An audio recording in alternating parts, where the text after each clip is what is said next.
Hi guys, it's Hope. Welcome back to Gem Baller Media. And if you're new, hi, I'm Hope, your host of Gem Baller Media, the hub and gem of men's college basketball. We're gonna get right on into this game because I'm so excited for it. I don't think I'm going to be able to watch it in live time though, which I'm really disappointed about. It is my Gonzaga Bulldogs, ranked number 8, going up against number 18 UConn at Madison Square Garden. I wrote down this is essentially a home game for UConn because Madison Square Garden is only 2-ish hours from UConn. And let's be real, everyone in the Northeast is a bandwagon. I can say that because I am from the Northeast, but I stay true to my teams. But a lot of people hop on the UConn bandwagon. So I'm really excited for this matchup. I love my Bulldogs. So we're gonna get into this video and I'm really excited. Starting out with Gonzaga. Most recent game, the 1-point heartbreaker loss to Kentucky. They blew a 16-point lead. Still love them though. It's like, I love you, but I'm disappointed. That's how I felt when I watched this game. And I was watching it with my really good friend who's a Kentucky fan, and Gonzaga was winning for so long. So I'm like, we have this in the bag. I'm gonna go to bed early. I ended up staying up late, and we lost. It went to overtime, pretty positive. So that was fun. But regardless, I'm starting out with all the bad things they've done this year. They also had an early loss in the beginning of the season against West Virginia. They lost 86-78. Pretty sure that was the Thanksgiving tournament. So it is what it is. The Big 12 is really good this year. I have to get this off my chest. You guys are gonna know this. I'm a TCU fan, and my heart is broken because our men's basketball point guard, Frankie Collins, just broke his foot and he's out for the season. So we're going to be terrible this year. Terrible. So no one say I'm a bandwagon, okay? Because I'm not. I'm heartbroken. Like, the news just came out like an hour ago and I'm actually like not okay. But anyway, we're going to keep going and focus on my Gonzaga team. So some good things they've done though. They've had quality wins over Baylor early in the season, blowing them out 101-63. That was a joyous time as a TCU fan because Baylor is our little brother. It's not going to be this year because they're going to us up really quickly, but Gonzaga blew them out by almost 40. I will say it was early in the season, but Baylor's under delivering this year, as is UConn. We'll get into that. But Gonzaga's also had some quality wins over SDSU, who is decent, ASU, who's pretty good this year. Poor Frankie Collins should have stayed at ASU. Actually, no, I'm so glad we got him. I just feel so bad for him. And then they also beat Indiana, so 3 solid teams, all more likely than not tournament teams. We're gonna hop into Gonzaga's key players. Ryan Nembhard, in my opinion, he's one of, if not the best point guard and distributor in the entire country. Yes, I'm biased because I love Gonzaga, but just the way he plays is so effortless, so crisp, so calm and collected. He reminds me so much of his brother Andrew Nembhard, who plays on the Pacers now. They just have such a essence of peace about them that I feel so safe with him handling the ball. He'll make a mistake and it doesn't even stress me out. So he's an amazing person to have on your team. We also have Khalif Battle, who I also adore, Arkansas transfer. He is a firecracker. If he starts hitting threes, if he starts hitting his shots, it's gonna be hard to stop him, and he'll need to be that against this UConn crowd.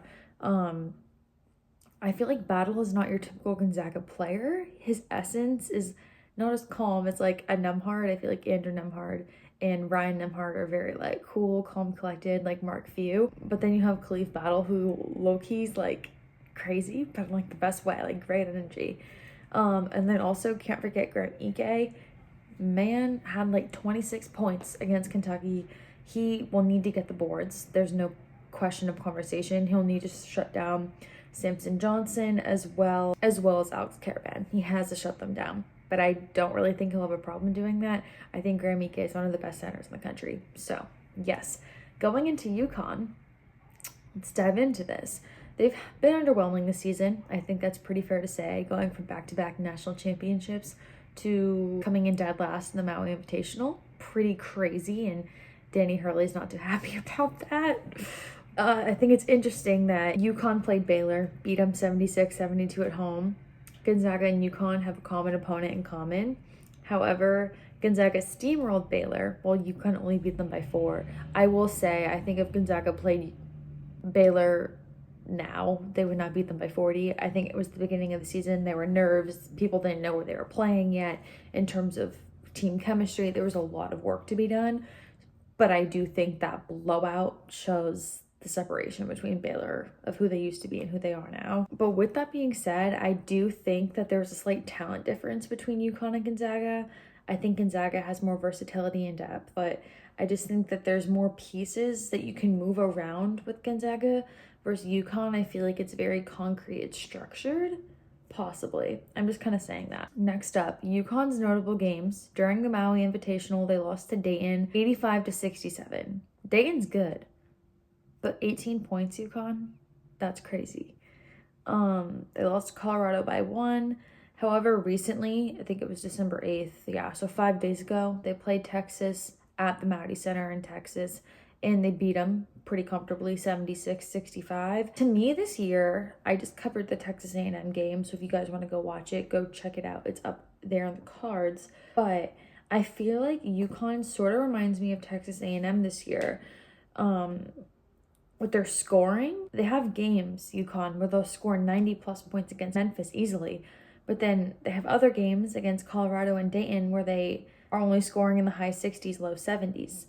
And what I notice about that, though, is when they play teams that can score, although actually they lost all those games. They lost to Memphis, they lost to Dayton and Colorado. It's just, they're really hard to predict. That's honestly what it is. You just don't know what UConn team's going to show up. You don't know if they're going to score 90. You don't know if they're going to score 60. Thing is, Gonzaga is a fast-paced team. Can UConn keep up? I guess that's the question, because their defense is all over the place. Like, they let teams score 90, then they let teams score 60. So it's like you can't figure them out. It just matters if they're going to be the better team showing up. Some key players for UConn, Liam McNeely, Alex Caravan, Solo Ball, all of them need to show out. With that being said, I do think that the Madison Square Garden location is largely in UConn's favor. Despite UConn not being as good this year, there's always a loom of fear when you play them, because they can and have been capable of so much recently.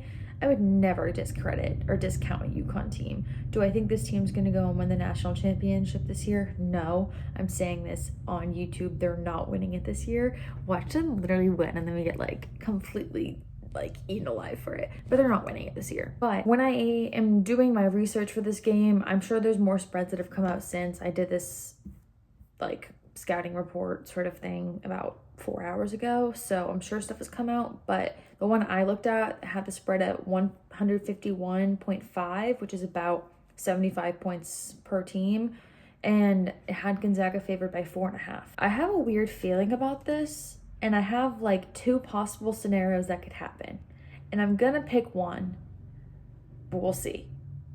So I'm putting both the scenarios in. Number 1, Gonzaga is able to go play in Madison Square Garden, fix all the mistakes they made against Kentucky, come holding that fire from that game and put it into this one, hold their own, play their game, and beat UConn, proving that they are a quality team. Everyone knows Gonzaga is a quality team, but that they're a contender for a national championship. I think Gonzaga is a contender. I do. I just think they have all the pieces that they need. I know everyone's like, we've been saying it for 8 years, it's their year. The past 12 years, it's their year. It's their year, guys. But as a fan, if all things were to go right this game, I have it predicted that Gonzaga wins 80-75. That's my one possibility. The other is that UConn feeds off the crowd's energy and beats Gonzaga in a close game. And I don't think it'll be a substantial win. I think they'll be holding on for dear life.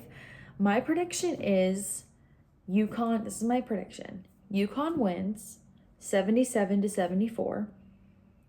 And the thing is, I'm if I pick this prediction, then I can, if UConn wins, at least my prediction's right. But if UConn loses, then my team wins. So I don't really lose in this situation. But yeah, I just have a feeling that UConn's going to win. I hope I'm wrong, but there's just something about this game. I just feel like UConn's going to win 77-74, and I'm scared that it might be the return of UConn. I don't think that they're going to be how they were, number one, but I don't know. I think if they can beat Gonzaga, get a couple really good wins in the Big East. They're kind of getting back on their ride. So I do, unfortunately, have UConn winning this game 77-74 against the Bulldogs. Hopefully I'm wrong, but bye guys.